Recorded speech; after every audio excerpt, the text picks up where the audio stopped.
Et puis lors de chaque guerre, de chaque conflit, il y a aussi ces histoires d'humanité et de solidarité. Cette semaine, TV5 Monde vous raconte justement l'aventure de ces Françaises qui ont décidé d'organiser un convoi humanitaire pour aider les réfugiés ukrainiens.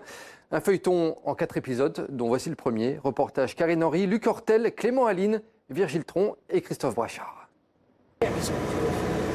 C'est hallucinant. On est arrivé à quelle heure? 1 heure? Il est 7 heures. On a mis 6 heures pour passer, quoi.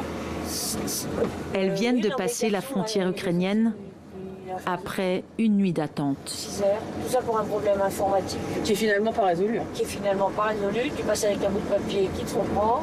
Il te dit au retour, vous ferez je sais pas quoi. Oh la vache. Là, c'est un peu de la folie. Elles ont parcouru 2300 km, ont peu dormi ces derniers jours. Les émotions se bousculent. Attends, on est en Ukraine, Joël. Ah oui, c'est vrai. Elles ne s'imaginaient pas que le chemin les mènerait aussi loin.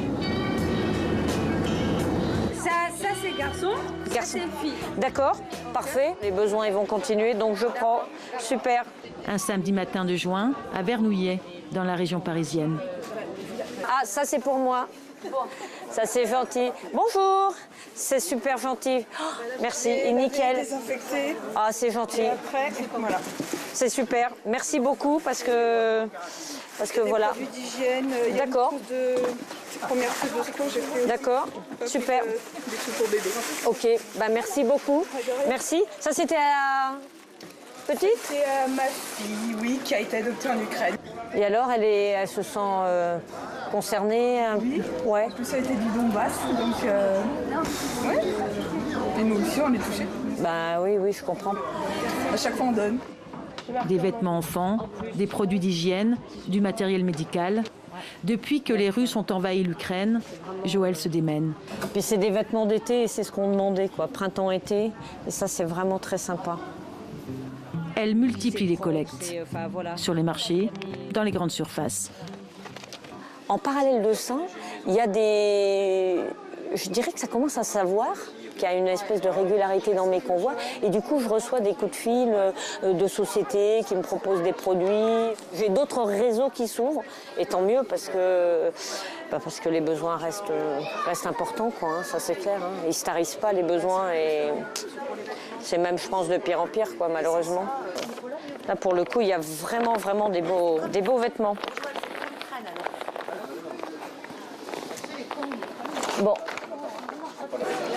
Bon, je suis assez contente de ma petite collecte là.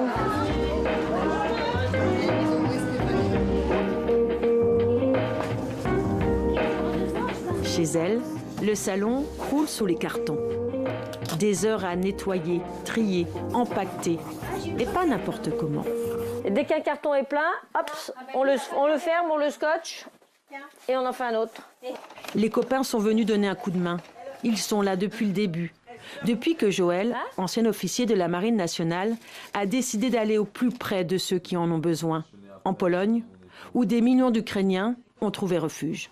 J'en ai parlé à Gaëlle et puis une autre amie, là, et puis je leur ai dit est-ce que vous trouvez que mon projet il est dingue et non, et il y en a une qui m'a répondu si tu y vas, j'y vais, je te suis. Et je lui ai dit tu me suis en Pologne? Elle m'a répondu oui. Et puis c'est parti de là. Donc du coup, par l'amie polonaise, on a cherché des associations, mais pas des grosses structures, quoi. Vraiment des petites associations peu connues et qui avaient des besoins. Donc ça, U pour unitaire, c'est le médical. Ça va dans les hôpitaux de guerre, au fin fond de l'Ukraine. Donc ça, on le met au fond du camion. Son camion, son petit chouchou. Un vieil utilitaire aménagé pour voir le monde. Il a fait la Corse l'été dernier. Il pourra bien aller jusqu'aux portes de l'Ukraine. Donc ça, c'est le camion aménagé. Et donc là, on le vide complètement pour pouvoir le charger.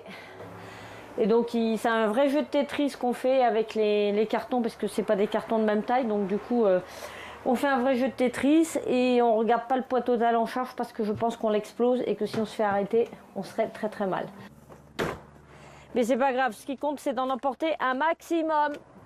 Dans ce conflit je suis désolée du terme, dans ce conflit de merde, il y a quand même encore de l'humanité et qu'il y a encore Il y a encore du cœur, il y a encore quelque chose de vivant, quoi. Dans quelques jours, Joël retrouvera Gaëlle et les filles du collectif pour un nouveau voyage en Pologne. Elle en a déjà fait 2. Cette fois encore, les camions seront remplis à ras-bord. Moi, je dis, ça ne rentrera pas dans le camion. Karine Henry, on vient de voir votre reportage. Vous avez donc suivi Joël, Gaëlle et leur collectif. Qu'est-ce qui vous a séduit dans cette histoire, dans ce coup de folie? Alors franchement, la première fois que j'ai entendu parler de leur histoire, je me suis dit, franchement, ces femmes sont folles. Je suis restée dubitative 10 minutes, puis je me suis remise, je me suis dit, mais qu'est-ce qui peut les pousser à aller jusqu'en Pologne, jusqu'aux portes de l'Ukraine pour déposer des dons? Il suffit d'envoyer un chèque, de donner des dons à une association, une ONG, et puis c'est fait. Et en fait, ce que j'ai compris, c'est qu'elles voulaient donner d'elles. En fait, c'était physiquement. Alors, certains ne peuvent pas faire ce qu'elles font, vont donner un chèque, hein, mais c'est déjà énorme. Mais elles avaient envie de s'engager, d'y aller vraiment, parce qu'elles se sentaient impuissantes devant les images de télévision et qu'elles se sont dit, on a des camions, bah allons-y. Bon, on imagine, ça n'a pas dû être facile pour elles de mettre toute cette aventure en place. Eh bien, en fait, ce n'était pas facile sur le papier, mais elles ont un réseau énorme. Elles ont bousculé tout le monde. Elles ont poussé des portes. Elles ont été même voir dans des grandes marques de vêtements pour enfants. Et un mois après le début de la guerre, donc le 25 mars, le premier convoi partait. 7 camions de 20 mètres cubes. Il y avait des couches, il y avait de l'hygiène, il y avait de la nourriture. Un mois plus tard, en avril, c'était un deuxième convoi. Et là, celui qu'on a vu, c'est un troisième convoi. Alors, il faut savoir qu'elles ont monté des cagnottes aussi pour financer le transport, parce qu'il faut des fois louer les camions. Il faut surtout payer l'essence et le péage, mais que les repas et les nuits, celles qu'elles prennent, parce que souvent elles dorment dans l'habitacle, elles les payent avec leur propre fonds. En 10 secondes, un souvenir, une image qui vous a marqué lors de ce tournage? Il y en a plusieurs. Il y aura le passage de la frontière en Ukraine, mais vous le verrez, c'est quand même assez surréaliste. Et puis il y a cette image, la première association qu'elles vont voir en arrivant en Pologne, à Lutz, c'est K56. Et Ivona, qui est la responsable de l'association, les voit arriver. Et pour elle, c'est des bienfaitrices. En fait, c'est des amis parce que le stock est vide en Pologne. Il faut savoir que les dons se tarissent et que là, elles voient arriver 3 camions pleins à ras-bord et qu'elles se disent... C'est bon, les Ukrainiens, les réfugiés ukrainiens vont pouvoir avoir de quoi manger, de quoi s'habiller. Et c'est à suivre, bien entendu, ces 3 prochains jours sur l'antenne de TV5 Monde. Merci Karine Henry.